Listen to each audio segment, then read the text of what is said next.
I'm a son, a brother, a husband, a father. I'm a Canadian, a Muslim, an Arab. I'm an engineer, a Western alum, a volunteer, an environmentalist, a political activist, a senior, and more. So where do I belong? I am Hanny Hassan, and I belong in all of those identities. A Lebanese-born author, Amin Maalouf, in his 1996 book, In the Name of Identity, Violence, and the Need to Belong, wrote, quote, "Each individual's identity is made up of a number of elements, and these clearly are not restricted to the particulars set down in official records. Of course, for the great majority, these factors include allegiance to a religious tradition, to a nationality, sometimes two, to a profession, an institution, or a particular social milieu.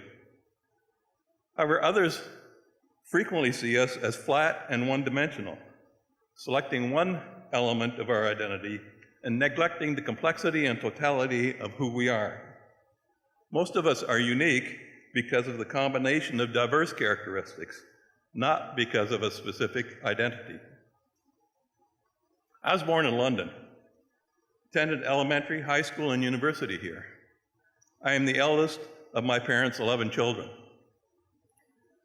Our home was at the end of a one-block dead-end street that overlooks the coves.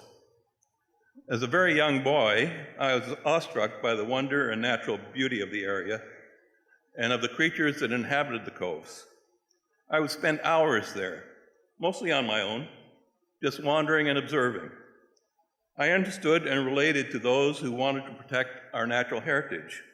I belonged there. But London and Canada were much different in the 1940s than today.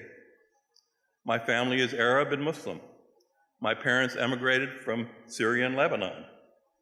When I was born, there were only two families in London that identified as Muslims.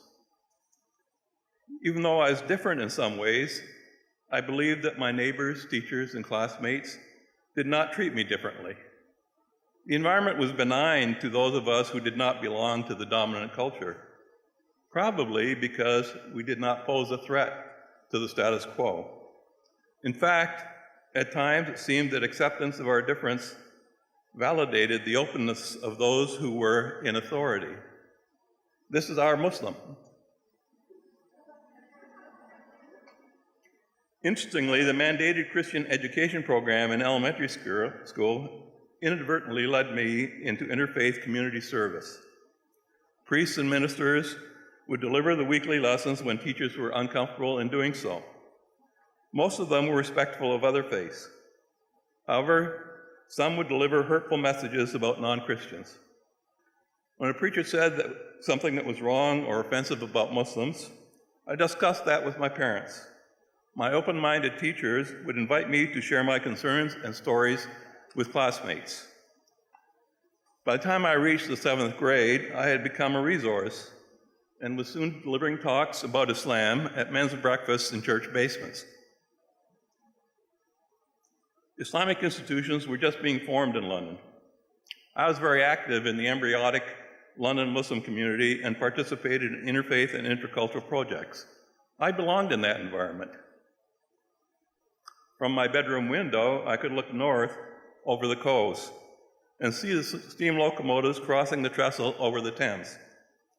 That provided my first introduction as a child to the word engineer. Because I was a pretty good student in math and science, I had no trouble getting into Western's fledgling engineering school. However, just before starting university, I met my wife, Najat. We married in 1961, in the midst of my engineering education.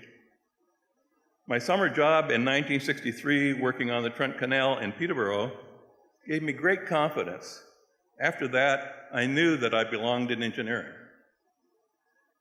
When I graduated in 1964, our family had grown to include 2 sons. My first full-time engineering position was with the Department of Public Works in Halifax. While there, I continued my interfaith work and became educated about and involved in the human rights cause of blacks in Halifax's Africa. This was my first encounter with stark and blatant racism. I maybe didn't notice it before. I worked with strong advocates of equality, equity, and social justice. It allowed me to pivot to a more comprehensive perspective of those on the margins of society. I'd been aware, but did not appreciate, as a young person, the situation of Indigenous communities in London. I knew that I belonged with those seeking justice and equality. After completing a Master of Engineering program in Halifax, I took a position with an architectural engineering firm in Toledo, Ohio, my wife's hometown. There I remained active in social justice causes, including opposition to the Vietnam War and support for the Buckeye Basin neighborhood, where the poor and visible minority inhabitants had inadequate schools and services and no voice. In 1977, I was recruited by Dillon Consulting in London. At Dillon, I grew professionally, becoming a manager and partner. With the company's support, I participated in many voluntary activities, including the London Chamber of Commerce, the Cross-Cultural Learners Center, the London Board of Education, London Muslim Mosque, and the Council of Muslim Communities of Canada.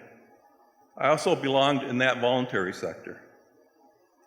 In the late 1980s, as chair of the Ontario Advisory Council on Multiculturalism and Citizenship, I worked extensively on equity and social justice policy, especially dealing with substantive matters of diversity, human rights, and equal treatment under the law.